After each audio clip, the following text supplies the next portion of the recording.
I was out in a park filming some beautiful winter landscapes when I noticed a coyote on the hunt.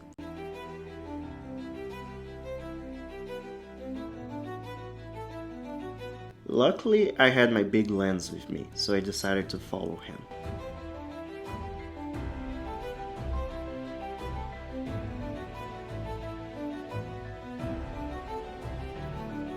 Clearly uneasy, he decided to change spots, deciding to feast right in front of me, leading to a few of my best shots yet. Enjoy.